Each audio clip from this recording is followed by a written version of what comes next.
Bienvenidos a otra entrega más de Irreverente. El día de hoy les recuerdo suscribirse, activar la campanita, dejar sus comentarios y seguirnos en todas nuestras plataformas. Estamos en Twitter, TikTok, Instagram, Spotify, YouTube, Facebook, Twitter y también tenemos nuestra comunidad de WhatsApp. El día de hoy me encuentro con un gran amigo, una persona que hay que reconocer que es una de esos periodistas que van de frente y que dice las cosas como son. José Peguero, bienvenido. Gracias, Noelia, gracias por la invitación y es que estamos dispuestos a responder todo lo que tú quieras. José, ay, es que son tantas cosas que está pasando. Este país está jodido por todos lados. Sí. Realmente hay cosas que preocupan mucho a la población dominicana y sobre todo aspectos de seguridad ciudadana, migración, el funcionamiento del Estado. Hay muchas cosas que realmente preocupan, la carestía de la vida. Hay muchas cosas que realmente están preocupando. El hecho de que el dominicano no tenga un acceso digno a un servicio de salud óptimo. Entonces, todo ese tipo de cosas preocupan a la gente porque se está creando como una nebulosa extraña.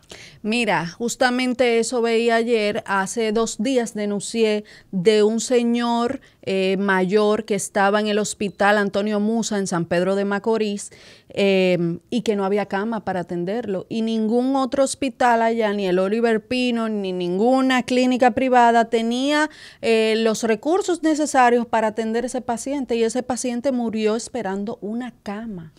Pero déjame decirte que eso está tanto en el sector público como en el sector privado. Sí. Ahora mismo, si tú vas a cualquier clínica, aún teniendo tú un seguro, tienes que esperar alrededor de 40 o 50 minutos para que te comiencen a atender. Porque primero ellos tienen que comenzar a cuadrar sus cuentas y a identificar los fondos para darte los primeros auxilios. De lo contrario, automáticamente tú vas fuera de ahí o lo que se limitan es a darte, como quien dice, un agua tibia para que tú te embobes y salgas hacia otro lado. Recuerdo una vez una amiga iba a dar a luz y hubo que llevarla de emergencia porque había roto fuente. Bueno, pues la llevamos de emergencia al hospital, a la clínica, una clínica. No la querían atender sin dar un depósito de 25,000 pesos. O sea, no se le iba a hacer una cesárea porque ella había tenido una cesárea hacía como 2 años, entonces había que hacerle otra cesárea. Y el doctor dijo que hasta que no dieran ese depósito, él no le iba a poner la mano. O sea, ni un suero. Ni un suero, imagínate. Hace como 12 o 13 años, ante una eventualidad que presentó mi mamá, producto de una alergia a un pescado que ella iba a cocinar, se le estaba cerrando la tráquea. Y en medio de la desesperación, salimos para una clínica privada ubicada en la Lincoln. Ella tenía su seguro, pero esa clínica, yo lo desconocía, no toma prácticamente seguros locales, a menos que no sea tipo Prestige, entre otros, que tienen una cobertura nacional e internacional, pero que son unos seguros que lo tienen personas de un promedio alto, de socialmente acomodadas en el país. Y cuando yo fui para que le colocaran una inyección que le bajara justamente la inflamación que estaba teniendo, había que pagar 25,000 pesos. De lo contrario, la dejaban morir. Lo primero que hubo que hacer fue el desembolso para que le colocaran la inyección. Yo agradezco que le colocaran la inyección, que le preservó su vida, pero de no haber tenido una tarjeta de crédito con esos 25,000 pesos disponibles, ella se me muere. Es increíble lo que está sucediendo en el sector salud y algo que viene sucediendo desde hace mucho, pero se supone que las clínicas no pueden cobrar por dar unos primeros auxilios. Sí. Entonces uno no entiende cómo es que ellos siguen haciendo lo que le da la gana a pesar de que hay leyes que protegen al usuario. Todavía se da, por ejemplo, la misma retención de cadáveres en clínicas reconocidas de este país y eso no es posible. Entonces yo estaba consultando con la misma justicia y a veces hay familias que tienen que acudir directamente al Ministerio Público para que notifiquen a la clínica y la clínica les permita recuperar ese cuerpo y darle cristiana sepultura. Entonces se ha activado todo un sistema paralelo donde el Estado no quiere intervenir esa parte porque se trata de un asunto privado y donde las clínicas dicen, bueno, yo tengo que asegurar mi dinero porque de lo contrario no te voy a dar lo que tú necesitas en materia de salud porque corro con el riesgo de que tú después te vayas y tú no me pagues. Entonces, por ejemplo, Sedimat, nosotros tuvimos una situación especial con Sedimat donde se murió una cuñada nuestra hace ya como 4 años y donde a pesar de haber dejado fondos disponibles con una retención en una tarjeta de crédito, al momento de su deceso, cuando íbamos a darle cristiana sepultura para agilizar el proceso, nos pusieron a firmar a mi hermano Aldo unos documentos, entre ellos había un pagaré notarial con tasas incluso de interés previamente diseñadas en caso de que tú te atrases, donde tú embargabas hasta tu patrimonio y el patrimonio de tu familia en caso de que tú incumplieras mínimamente ese contrato del cual no te daban una copia. O sea, no te dan una copia. No te dan una copia, te dan como 4 documentos y de los 4 solamente te permiten uno. Y hacen un pagaré notarial sin la presencia del abogado que dice formar parte de ese acuerdo. Notario, ahí no está el notario. No, ahí no está el notario. Dejan una empleada de 4ª o 5ª categoría que actúa usualmente con un carácter inhumano porque lo que quiere es que rápidamente tú le firmes para amarrarte y para que a ti se te embargue todo desde que tú firmes ese documento e incumplas un día. Y aquí hay mucha gente que ha perdido hasta su casa y sus bienes producto del manejo de una deuda con una clínica, con una deuda leonina, porque no es que no le cobren. Ellos tienen derecho a recuperar sus honorarios y estamos conscientes de que la salud es un negocio, pero no puede ser un negocio como si fuera una mafia donde a ti se te ponen tasas de interés escalonadas según tú incumplas ese contrato. No, y que a la hora de tú buscar salud y de tú tratar de salvar y preservar la vida de un ser querido, tú vas a cualquier lado. Porque tú no piensas, ay, como yo voy a tener $1 millón de pesos para pagar eso, 2 millones de pesos. Te lo digo porque hace unos meses mi suegro fue operado de corazón abierto y duró 5 días en cuidado intensivo porque no había cama. Ay, ay, ay. O sea, no había cama para pasarlo a una habitación. Pero ¿qué pasa? ¿De quién es la culpa que no haya cama? No es del usuario, no es del paciente. Pero hubo que pagar esos 5 días como si él de verdad necesitara estar en cuidado intensivo. Te lo cobran al más alto nivel porque se trata de que tú estabas en la unidad de cuidados intensivos. Claro, aunque tú no estuvieras utilizando las cosas, que si ventilador, que si esto, porque tú estabas interno, pero no había cama y te tuvieron que dejar ahí. ¿Y qué hay del gran negocio que se hace con las personas que ya se sabe que tienen poca probabilidad de seguir viviendo, pero que esas clínicas lo ven como un botín? Entonces, automáticamente se dan cuenta que esa persona ya está en la curva de marcharse, te lo retienen por 4, 5, 7, hasta 10 días, haciéndole creer a la familia que todavía hay una esperanza, pero es para abultar la cuenta. Porque está conectado, pero si se desconecta, automáticamente se muere. Entonces, ellos lo que quieren es retener a esa persona para abultarte la cuenta y llevártela a un punto donde incluso, hasta con mi abuela me pasó, porque yo he vivido parte de esa experiencia. A mi abuela ocurrió que ya estando en su lecho de muerte, hubo que pagar un dinero adicional porque ya estaba intubada. Ya cuando una persona entra en esa fase, muchos saben de alguien que pasa de los 80 años, que es poco probable que pueda sobrevivir. Claro. Y de ese momento tú te empiezas a preparar con todo lo demás, pero ellos querían dejarla intubada como 15 días. Y en ese interín llegaron a solicitar sangre en 2 oportunidades y plaqueta en 2 oportunidades que nunca le pusieron. O sea que arriba de todo se quedaron con eso. Se robaron la sangre y se robaron las plaquetas que se lo pusieron a otra persona que posiblemente también se la hayan cobrado. Entonces es un negocio vulgar donde el país, donde los gobiernos, no únicamente no han querido meterse a controlar esa mafia. Es que también tenemos que saber que muchas veces estas clínicas, los dueños son amigos íntimos de los gobernantes o muchas veces son gobernantes también. Claro que sí. Tuve, hablando de eso que le pasó a tu abuela, tuve un caso muy cercano, una amiga perdió su hija y ya al llegar al hospital tenía muerte cerebral, al llegar a la clínica. Y ellos insistieron en hacerle una operación y luego dejarla 3 días en cuidado intensivo, cuando ya la niña tenía muerte cerebral. Ay. Al llegar al recinto. Sí. Ya tú sabes cómo estaba esa madre, ¿verdad? No, desconsolada y también en un momento... Y todos los que estábamos ahí sabíamos qué era lo que estaba pasando, menos ella. Sí, sí. O sea, porque ella en su dolor entendía que los médicos le estaban dando una esperanza, pero uno ahí sabía lo que estaba pasando y se sabía que la estaban engañando. Eso es un robo a la clara. Pero lo mismo pasa en los hospitales públicos y viene pasando durante hace años. Yo creo que desde Balaguer, después de Balaguer, yo lo he dicho en reiteradas ocasiones, que después de Balaguer no ha habido un presidente que proteja la soberanía del país.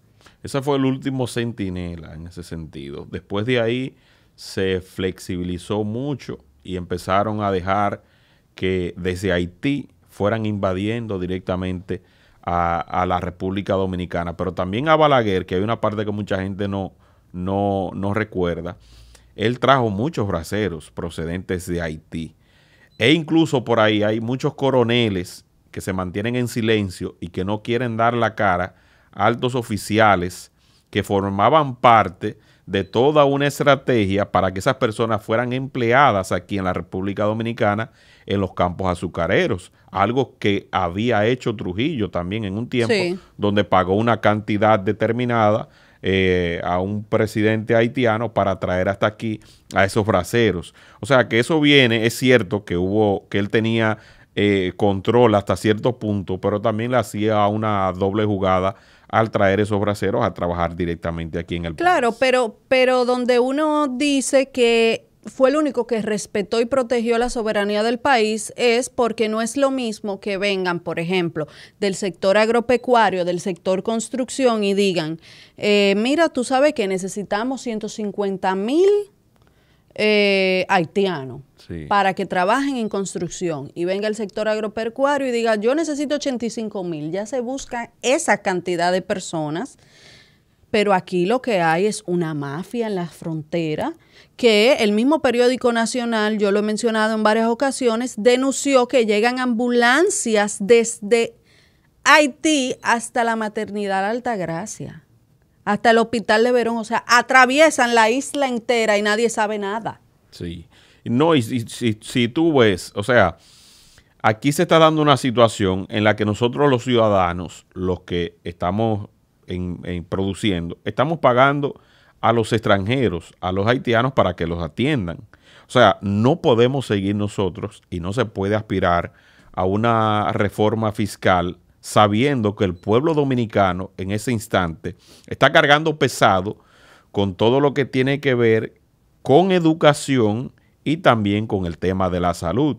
Yo entrevisté a una joven valiente que se llama Jacqueline Aquino, que lo pueden pasar por mi canal de YouTube a ver la historia de todo lo que ella tuvo que vivir para dar a luz, en la que a ella sí le pedían, por ejemplo, que llevara sangre, cuando a las haitianas no le pedían que llevaran sangre, cuando a ella sí le pedían que presentara el seguro, cuando a las haitianas las atendían gratis, y que a pesar de ella llegar a las 6 de la mañana a las maternidades donde le estaban dando la atención para conseguir una cita, o a las 7, a ella le tocaba el turno 70 u 80 y ella decía, pero ven acá, son las 7 de la mañana, ¿y qué pasó? No, madre, mire, lo que pasa es que eso está lleno de parturientas haitianas que amanecen aquí y ellas se quedan con los primeros turnos. Entonces, ¿cómo es posible que a una madre dominicana, que a una mujer dominicana nuestra, se le ponga a esperar por encima de una que llegó ilegal a nuestro territorio? Y que ella tenga que ver cómo pasan 80 haitianas mientras ella por ahí está volviéndose loca esperando que la atiendan. O sea, son cosas que tú la ves y uno la denuncia, uno la hace pública, y tú no ves, por ejemplo, a Mario Lama pronunciándose al respecto. No, a nadie. Lo único que hace es que se limita a dar cifras de las atenciones de lo que se lleva, pero no hay una disposición. No hay una disposición. ¿Por qué? Porque dicen, bueno, sí, es un carácter humano, que hay que hacerlo. Pero, ¿qué está pasando? ¿Por qué no se le da prioridad a las nuestras? Mientras haya una dominicana, incluso, no pueden pasarle por arriba 70 ni 80 haitianas. Y aunque digan que eso es algo racista, eso no es racista, es simplemente dar prioridad. Y si usted se va a Europa, pregunte cómo son las atenciones en Holanda y en cualquier otro país europeo. En el mismo Francia. Si es verdad que a una nacional francesa le van a pasar por arriba en un hospital para atender a una extranjera. No, es que eso no pasa, pero incluso el año pasado, recuerdo como ahora, que salió una comunicación de Mario Lama diciendo que en los hospitales iba a haber un lugar seguro para las dominicanas, pero ya hasta esas camas que eran únicamente y exclusivamente para que las dominicanas la utilizaran, o sea, en los hospitales dominicanos se tuvieron que crear un programa que asegurara X cantidad de camas a las dominicanas, y ya esas camas las están utilizando las parturientas haitianas. Pero también. Lo que estamos viendo en Verón, en Punta Cana, es algo de verdad que lastima. Que lastima mucho el hecho de que nuestros libertadores hayan derramado tanta sangre para ver cómo nosotros, esta sociedad, nos quedamos sin hacer absolutamente nada. Entonces, ¿cómo es posible que ese sector empresarial que prefiere emplear al haitiano y no al dominicano, haya también que costearle la salud de esos que ellos atraen aquí para pagarles menos, para no darles un seguro, para no darle las condiciones que deberían darle a un trabajador dominicano, y es el Estado que tiene que cargar con eso? O sea, además de que le dejan que traigan y que exploten al extranjero y que lo contraten por arriba del dominicano, también a esos empresarios que reciben toda clase de exenciones fiscales porque tienen Confotur, porque se llevan su dinero a paraísos fiscales, porque la mayoría no son dominicanos, a esos también hay que costearle la salud de esos extranjeros que ellos fomentan a que vengan desde Haití aquí, a esos. Y nosotros dejamos que eso siga pasando sin hacer absolutamente nada. Y llegará un momento donde ese dominicano y esa dominicana que no puede acceder a un servicio de salud básico y digno porque no tiene un seguro y porque tiene que ir a un hospital donde lo atiendan sí o sí, se va a rebelar contra el país, y aquí no va a haber gobierno que detenga esa vaina. No, y que no solamente estamos hablando de la salud, estamos hablando de la educación también, porque viene por otro lado. Ellas llegan, todas esas parturientas haitianas, a las maternidades, pero después esos carajitos se quedan aquí. Esos niños se quedan aquí. ¿Y a dónde van? A las escuelas públicas. ¿Y cómo van? Quitándoles espacio a los niños dominicanos, como ya han salido, que hace una semana denuncié, 2 semanas, no recuerdo, denuncié que habían escuelas donde no se le estaba permitiendo a las madres inscribir a más de un niño dominicano, mientras que las ONG haitianas inscribían de a 300 y de 400 niños, porque tienen, además de todo, tienen prioridad en inscribir de a 300 y de 400 niños. Pero ¿qué pasa? Ya salió otra escuela. Ya hay otro rebú en otra escuela que está sucediendo exactamente lo mismo. ¿Y qué dice el Ministerio de Educación? Ah, no, aseguramos la educación para todos. ¿Cómo la van a asegurar? Como mismo aseguraron la del año pasado, que al final los niños dominicanos terminaron en escuelita de patio. Mientras que las escuelas que nosotros pagamos con nuestros impuestos estaban llenas de haitianos, cursos, aulas donde habían 2 dominicanos nada más, de 50 muchachos. Totalmente. Entonces, cuando tú ves que se toman, que es el 4% del PIB, hasta la referencia que tenemos es de 240,000 millones de pesos que se toman para la educación, y el dominicano no puede tener una educación digna, no puede tener un espacio asegurado, un cupo para avanzar, y al mismo tiempo tú le das la estocada del tema de la salud. Tú estás buscando la manera de que ese pueblo se levante. Claro. Y ese pueblo se va a levantar, ese pueblo que todo el mundo dice que qué es lo que le pasa, que está dormido, que tiene lo otro. Si eso de Verón no se controla, por ahí puede empezar una vaina, por ahí puede empezar una llama que va a ser muy difícil de apagar. Mire, que el dominicano aguanta hasta un día que se harta y tú dices, ¿qué fue lo que le pasó? Pero eso no era para ponerse así.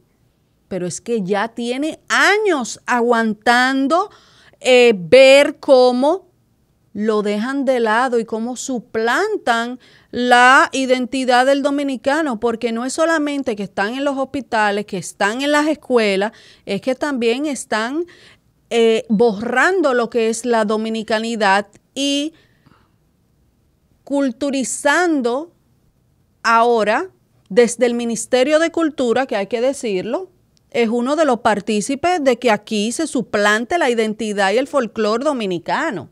Estamos hablando de que si el gagá, que si el vudú, que si esto, que si lo otro. Ya hemos llegado a un punto donde tenemos como costumbre cosas haitianas aquí. Totalmente. Y ahí como que no hay una visión. No hay una visión de cultura, de Estado que vaya uniforme con la representación de nuestros ritmos autóctonos, sino que todo algo divorciado. Todo algo divorciado. Es cierto que este país tiene costumbres africanas, porque cuando aquí Colón trajo la esclavitud de esos africanos, fueron africanos que se quedaron aquí. Pero esto no es un pueblo netamente de condiciones africanas. Entonces, no es un hecho de que sean africanos, sino de la haitianización de la cultura dominicana, que se ha querido promover y que incluso aquí hay ONGs dedicadas exclusivamente a eso, que su agenda es esa. Entonces, están diseminadas en todos los puntos. Más de y eso es lo que quieren. ONG pro-haitiana tenemos en entonces, el ese país. dineral de ellos tienen que esparcirlos a través de convencer los distintos estamentos y la agenda de siempre de la ONU, que eso es parte de... Eso es parte de... Pero que sabemos que tenemos un presidente que dijo desde que llegó a Palacio que era incondicional hacia la ONU. Entonces no podemos sorprendernos con todo esto que está pasando. Lo que sí podemos es actuar. Eso sí podemos, porque sabemos que la línea del gobierno es decir algo con la mano, y decir algo con la boca y hacer otra cosa con la mano. Pero mira, si el pueblo no se empantalona con ese tema de los campos de refugiados, aquí estuvieran diseminados todos los campos de refugiados. Entonces, cuando el gobierno ve esta marcha, que fueron pocos los medios de comunicación responsables de este país, que se dieron cita, que fueron a cubrir, que fueron a abrir los micrófonos. Oye, yo duré, perdón que te interrumpa, con unas ampollas en los talones. Claro. Yo duré con una ampolla en los talones como un mes. Claro. Que no me podía poner zapatos. Pero cuando ellos vieron ese movimiento, dijeron, espérate, no, eso no va, vamos a aguantarlo. ¿Por qué? Porque la intención era abrir oficinas, captar los datos y después proceder. Porque la intención de la oficina es captar la información básica del perfil para después abrir los campos de refugiados. Y la República Dominicana dijo que no a los campos de refugiados. Dijo que no. Entonces no pueden venir con eso porque ya saben que el pueblo se le puede virar y se le va a virar de mala manera. Y uno de los caldos de cultivo va a ser esta haitianización que están permitiendo. Porque una cosa es lo que ellos dicen en los foros internacionales y otra cosa lo que en realidad están haciendo. Una cosa es el discurso y otra cosa es la realidad. ¿Tú sabes cuándo yo creo que va a venir esa gota que va a derramar la copa? Con la reforma fiscal. Cuando el dominicano entienda y vea que se necesita una reforma fiscal porque el dinero de nuestros impuestos se está yendo en haitianos en este país. Porque si a los haitianos se les deja de dar educación y salud gratis, hay dinero de sobra para los dominicanos. Hay dinero que va a sobrar para los dominicanos. Y eso que no estamos hablando aquí de para lo que se están cogiendo los préstamos últimamente, que es para dar asistencias sociales. Que muchas de esas ayudas sociales terminan en manos de haitianos también. Sí, sí, sí. Y que también hay una denuncia en la que ya la Junta Central Electoral debe dar prioridad, y es en cuanto a la suplantación de identidad. Sí. En todas esas provincias fronterizas el registro civil está siendo vulnerado e incluso personas que han fallecido luego aparecen con una cédula nueva que la tiene un haitiano con una foto de ese nacional haitiano. Y aquellos que traicionan el país permitiendo eso desde el registro civil en la Junta Central Electoral no ameritan una sanción leve, ¿no? Deberían ser sometidos a la justicia y condenados por traición a la patria. Y por suplantación de identidad y por asociación de malhechores, por dedicarse a hacer eso. O sea, son muchas las personas que hoy día en las provincias fronterizas se le muere un familiar y aparece después con actividad, con una cédula y tienen que ir corriendo a la Junta para que les resuelva esos problemas. Es una locura lo que se está viviendo y creo que esto de la suplantación se ve más en la provincia fronteriza, pero es a nivel nacional completo. Sabemos también que hace unas semanas salió que en las provincias fronterizas el 85% de los habitantes son haitianos.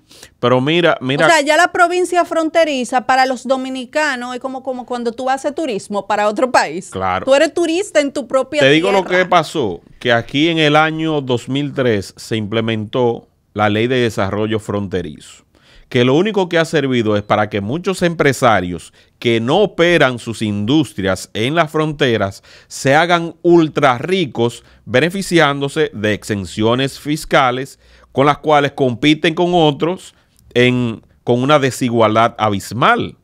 Entonces, ellos que deberían estar fomentando los empleos en esa zona para que esos dominicanos, que son la primera barrera de la soberanía nacional, permanezcan allí, no lo hacen, a excepción de quizás una o dos empresas que venden refresco y una es hasta extranjera.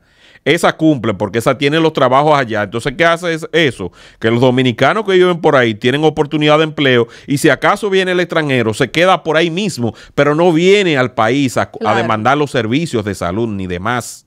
Sin embargo, esas empresas, tú la ves, que son las que exprimen el presupuesto nacional, a las que se le exonera de esos impuestos que deberían tener toda la frontera sellada de sus empresas produciendo esos empleos para que esos dominicanos no abandonen la frontera, esas provincias, y sin embargo lo que hacen es robar descaradamente del presupuesto nacional.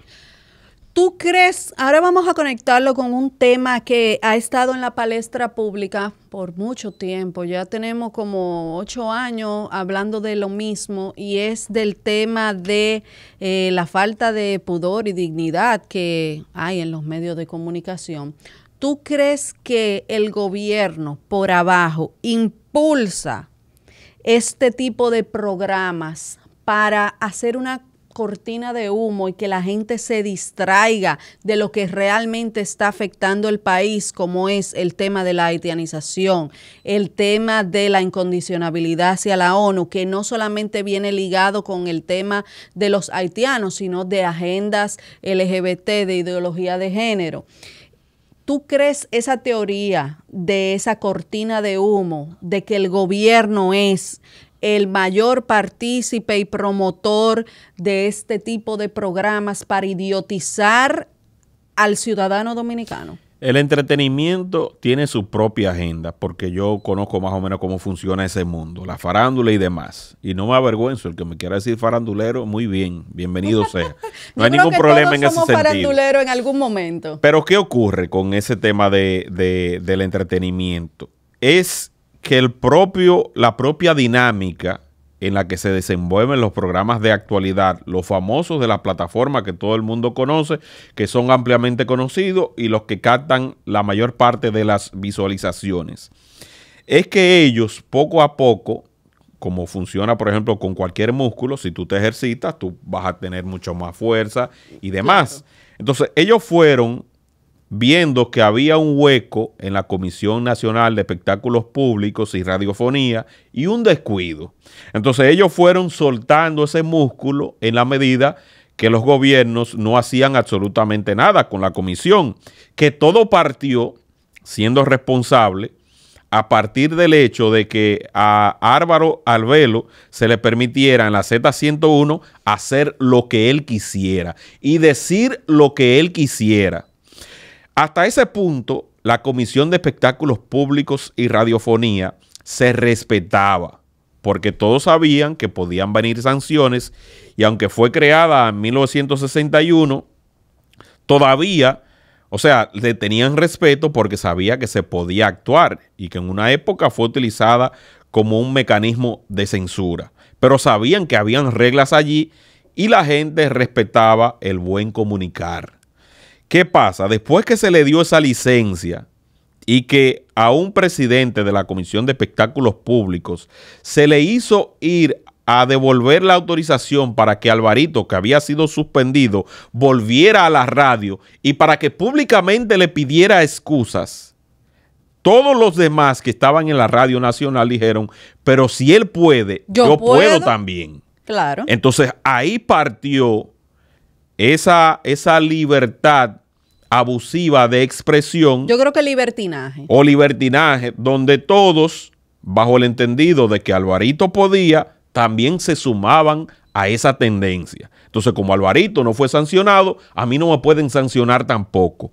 Entonces, en ese interín, se diseñan las plataformas, después surgen las plataformas digitales, se le saca provecho al internet, pero muchos de ellos operan desde emisoras que son propiedad del Estado y deben ser reguladas, y son reguladas por el Estado. Entonces, hay una división y una clasificación que se tiene que dar en cuanto al contenido se refiere, para que si tú quieres decir lo que tú quieras, tú lo digas en el espacio donde tú lo puedes decir. Ahora, tú en una emisora nacional, tú no puedes utilizar el espacio para decir que una compañera tuya te hizo una felación y que también ella te pagó para eso, para que te lo hiciera. Y además de eso, la Comisión Nacional de Espectáculos Públicos, premiarla, reconociéndole y entregándole un carnet a esta dama para que esa dama entonces hoy día lo exhiba de que ya tiene un carnet de ese que se daba cuando la persona agotaba en un proceso de preparación y un examen que daba la Comisión de Espectáculos Públicos, donde te preguntaba de cultura general, de política, donde te ponían a hacer una presentación y donde se examinaba tu capacidad para tú poder ejercer desde una emisora o desde un programa de televisión. Entonces, cuando tú utilizas uno de los peores ejemplos para tú darle licencia, tú le estás diciendo a los demás, hagan también lo mismo. Hagan lo que usted le dé la gana. Hagan lo mismo. Entonces, siempre y cuando, perdón que te interrumpa nuevamente, pero siempre y cuando tú hagas lo que te dé la gana hablando este tipo de cosas, porque cuando tú denuncias algo, sí, o cuando tú dices algo que está pasando y no quieren que se sepa, claro, algo ahí viene la presión real. Algo que tenga que ver con el gobierno, con malversación de fondos, con un robo, ahí viene un problema. Ahí viene la presión real. Ahí viene la presión y la censura, y quieren ligarlo a difamación. Claro. Entonces quieren ligar las denuncias reales que se han hecho, que muchas veces se han tildado de difamación, quieren ligarlas con el comportamiento de algunas personas que están en los medios, que hablan de este tipo de cosas, que sí de trío, que sí de su sexualidad, y cosas que de verdad a veces a uno le da asco, náusea. Claro, porque están empeñando su dignidad, están prostituyendo su dignidad, están vendiendo sus principios, porque desde el mismo momento en que dos personas se prestan porque un tercero le paga para sacar sus más oscuros deseos íntimos en un programa que se transmite por la Radio Nacional, están prostituyendo su dignidad. La están prostituyendo y alquilándola al mejor postor. Entonces, cuando yo te digo que ellos ejercitan el músculo de la morbosidad, es que ellos están en una situación, y atención, mucha atención, donde ellos, producto de la morbosidad que generaron, hoy día no pueden hacer contenido sin esa morbosidad, sin que el público les ponga atención.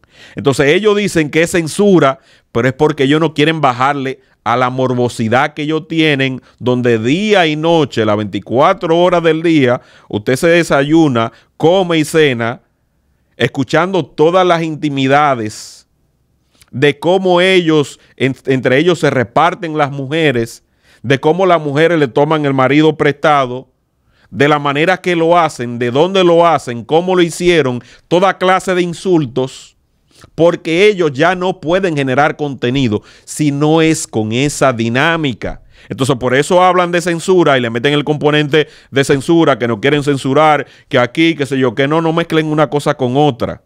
No es eso. Entonces, se ha querido engañar al pueblo de que es una censura porque el gobierno quiere, que sé yo, que al gobierno le conviene ese circo, como tú dijiste al principio. ¿Por qué? Porque mientras tanto hay mucha gente embobada pensando en con cuál se acostó fulana y no está enfocándose en el otro problema que tenemos, donde la mujer dominicana no tiene una cama donde dar a luz.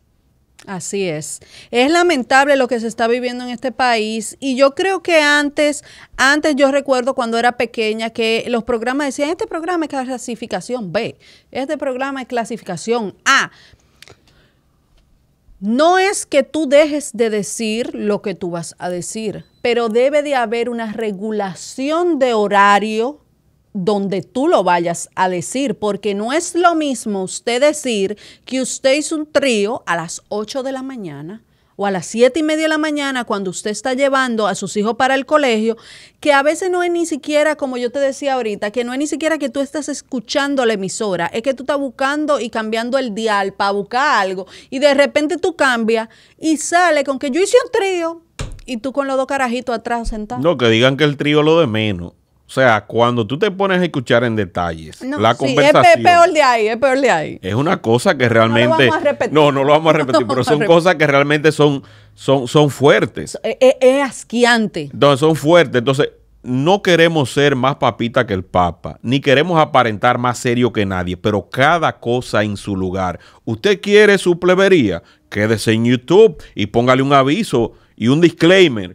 Contenido para adultos, como sale a veces, porque YouTube, cuando tú subes un contenido, te pone si es para niños o para adultos. Ok, tú le... Lo que pasa es que si le ponen contenido para adultos, tiene menos view también. Claro, entonces, no, porque ellos lo hacen para distinguir entre YouTube Kids y el de adultos. No, claro, pero tienen menos view. Claro, entonces ellos igualmente, o tú los colocas en Patreon, como hacen algunos, que todo el mundo los conoce aquí, que son famosos en el país. Y esas personas que están en Patreon pagan para ver eso. Sí. Como está en Estados Unidos. Tú quieres un contenido para adultos, usted tiene que pagar para usted consumir ese contenido para adultos, ya que ellos tienen sus regulaciones para frenar el acceso al tema de contenidos que no es para niños, temas que es contenido para adultos que no lo vean los niños. Pero aquí no, aquí es un tubo abierto de 24/7. Y hay que hacer una salvedad en las plataformas digitales porque a veces veo a muchas personas diciendo, no, que YouTube debería de censurarlo. No, señores, espérense. YouTube y TikTok y Instagram, Facebook, esas plataformas no son para niños y está en sus reglas. Está en sus reglas, claro que si usted no tiene 13 años, usted no puede abrir una cuenta. Ya a los 13 años usted es un adolescente, no es un niño. Que también hay muchas personas que confunden la niñez con la adolescencia. Y una niña de 16 años no es una niña, es una adolescente, casi una mujer. Está más cerca de ser mujer que de ser niña. Sí. Entonces hay que saber diferenciar esas cosas. Y si su hijo ve YouTube, es porque usted le da permiso para que lo vea. No es porque él debe de verlo. Si su hijo está metido en TikTok, no es porque su hijo debe de estar en TikTok, porque TikTok no es una aplicación para niños. Ni Instagram tampoco. Y hay aplicaciones gratuitas de control parental. O sea, sí, ya es mucho más fácil. Entonces, hay padres que no pueden alegar. Entonces, tú vas y le configura a tu hijo y después lo configura en tu celular. Le voy a dar una, por ejemplo, custodio. Entonces tú lo configuras. Hay otra que se llama Family Time. Entonces tú le configuras el tiempo que el hijo tuyo va a usar el celular para temas de ver video y demás. Y tú le dejas una cantidad limitada para que él no pueda navegar por otras aplicaciones que no tengan tu autorización. Mira, por ejemplo, yo tengo el Family Safety, que es el que yo uso para los Nintendo y ese tipo de juegos. ¿Para qué? Para que ellos no puedan hablar con extraños en los juegos. Estos juegos como Fortnite, Roblox y demás. Exacto. Entonces yo le tengo eso bloqueado. Ahí ellos pueden hablar con sus amigos, con los que son amigos, pero no pueden hablar con terceras personas. Claro. Y para ellos poder aceptar a una persona como amiga, yo tengo que darle una clave. Sí. En Amazon hay un documental que ojalá las personas que están viendo esta entrega pudieran buscarlo. No recuerdo el nombre exactamente, pero usted coloca TikTok y aparece un documental súper interesante que se hizo del por qué es tan adictivo y por qué mucha gente se queda atrapada. Y ponían por un ejemplo de dos jovencitas que tenían trastornos alimenticios, entre otros casos, y le aparecían dietas para rebajar rápido y ellas llegaron a tener una condición de anorexia. Y a pesar de ellas haber bloqueado y desinstalado la aplicación y volverlas a instalar, le seguía saliendo el mismo contenido que la llevaba y que le incentivaba a continuar con ese trastorno alimenticio.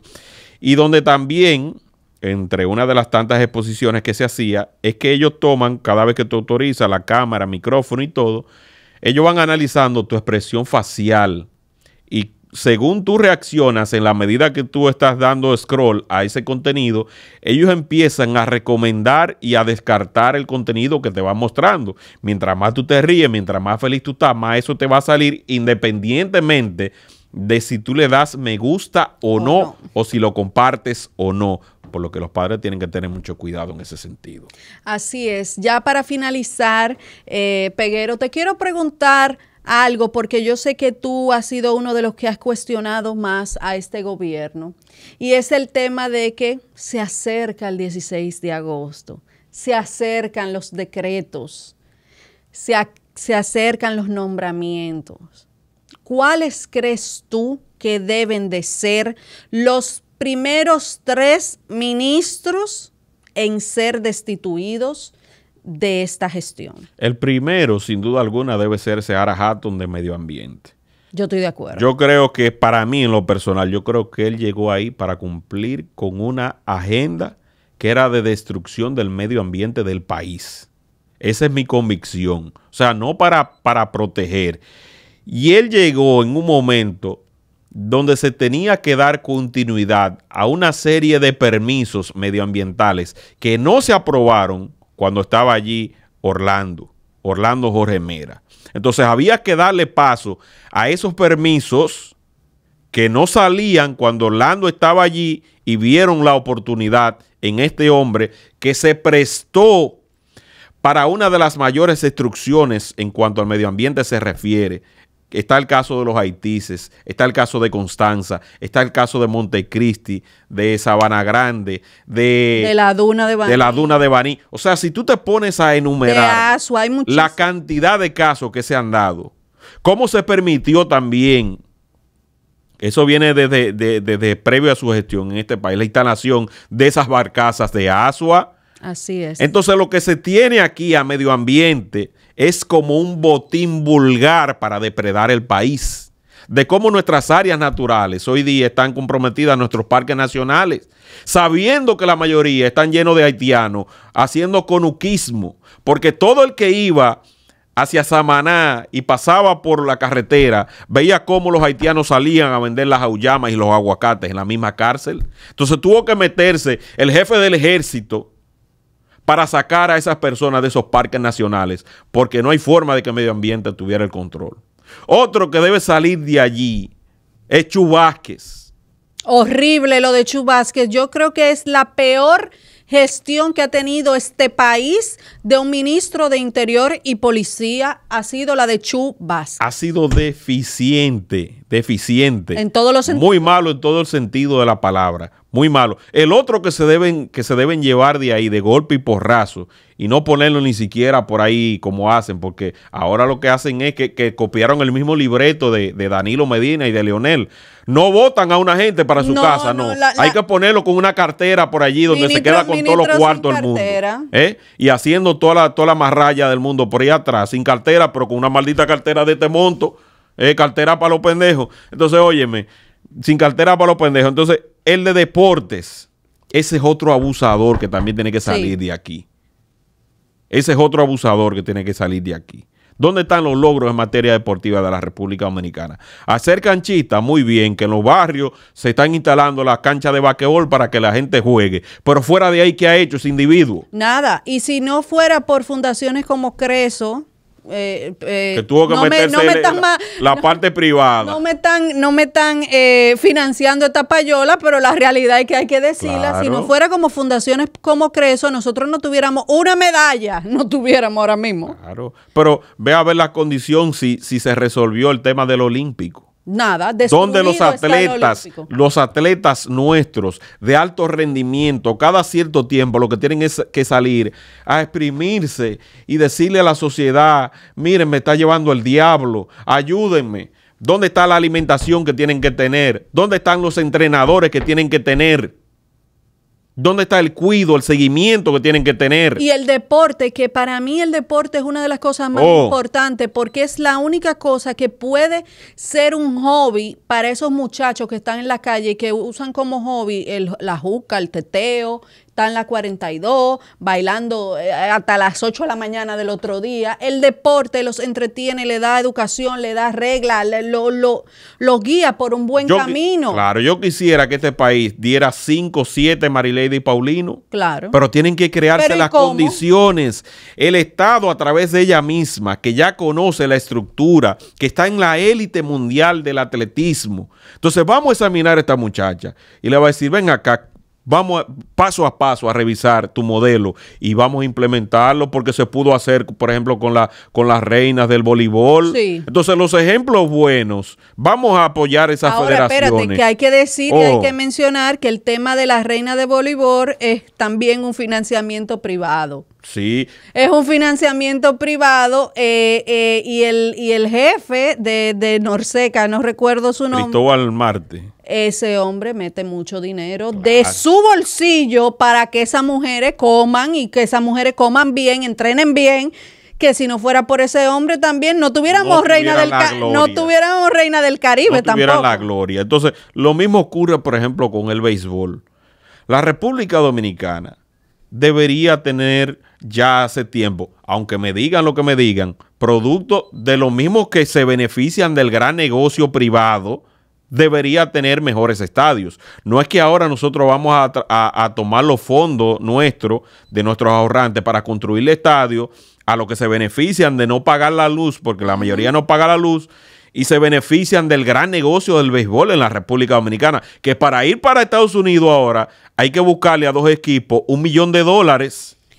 Entonces a esos son los que nosotros tenemos que darle la luz, tenemos que darle los terrenos y tenemos que construirle los estadios, porque eso es un deporte de entretenimiento nacional. El Estado no puede involucrarse con eso. Yo apoyo el béisbol, pero los que se benefician de esa tajada grandísima son los que tienen que construir sus estadios. Vi que en San Pedro de Macorís a una familia muy renombrada de allá le dieron unos días, le dieron un tiempo para que remodelaran el Tetelo Vargas, porque realmente eso daba pena y asco. Claro. Y ellos dan gratis las entradas.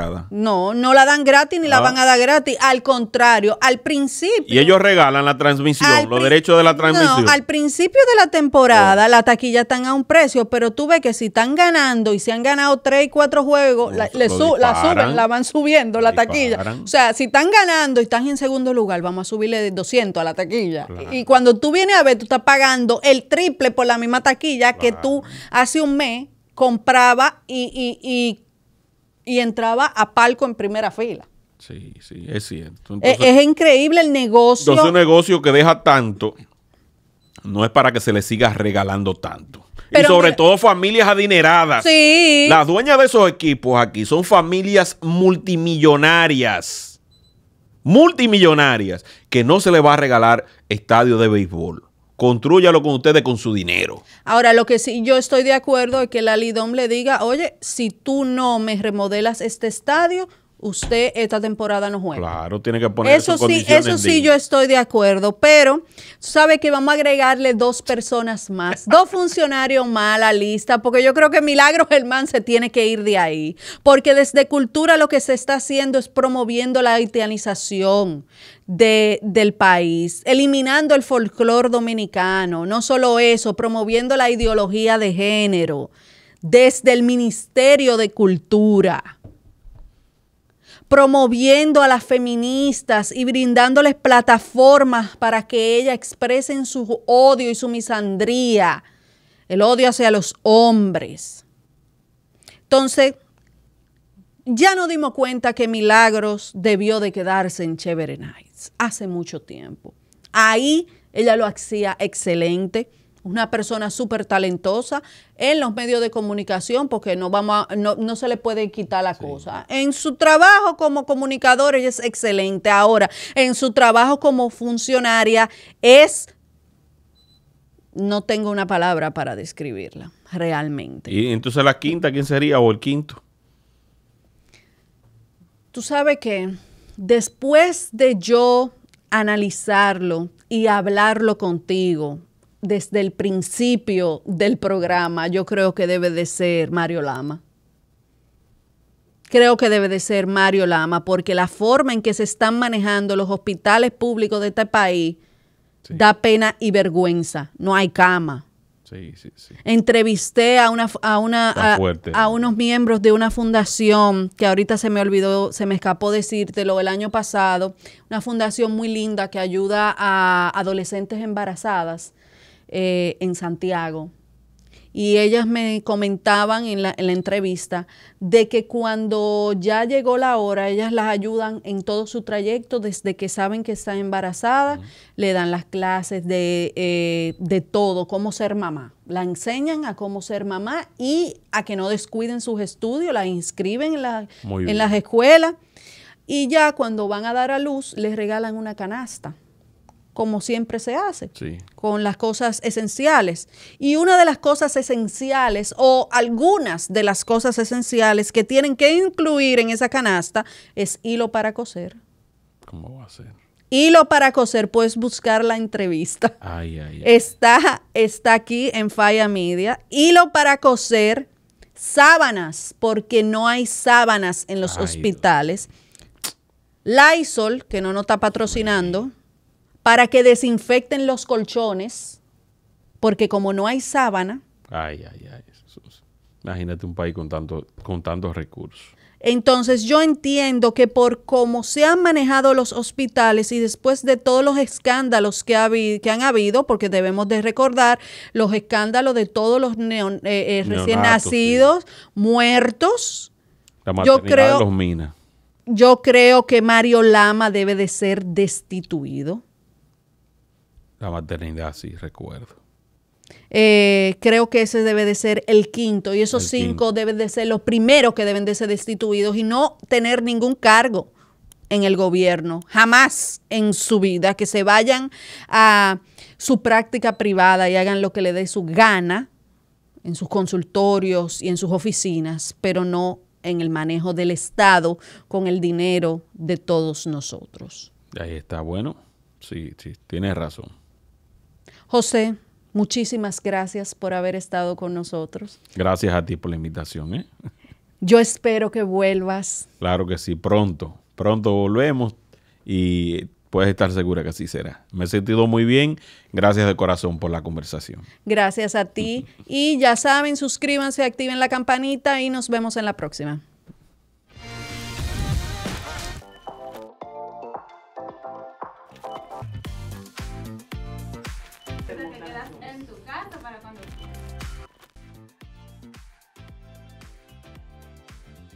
De semana.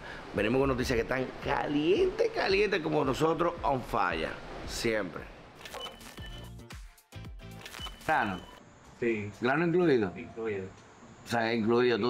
Tú vas a ¿verdad?